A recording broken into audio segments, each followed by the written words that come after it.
This video demonstrates the use of an automated gel size selection instrument to achieve improved reads in next-generation sequencing platforms.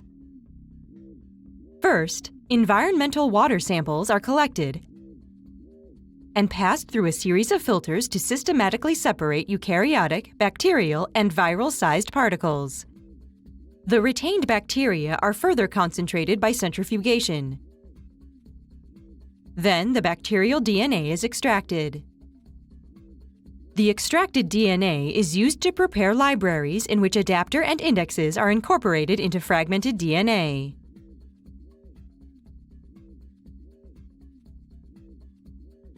The DNA is then amplified by PCR, and samples are loaded into the electrophoresis workstation.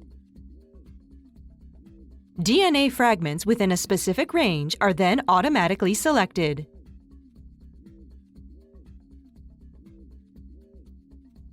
Analysis of traces from chip-based capillary electrophoresis and additional bioinformatics demonstrates that this method yields suitable quantities of DNA fragments for downstream analysis with minimal clustering of unwanted fragments under 200 base pairs.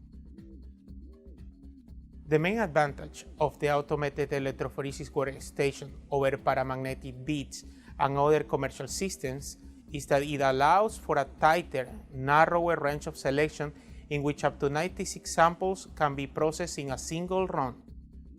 Though this method can provide insight into microbial communities in freshwater samples, it can be applied to other systems such as seawater, wastewater treatment plant samples, sediment, soil, or microbial mats. Essentially any DNA sample for which we want a narrow selection of sizes.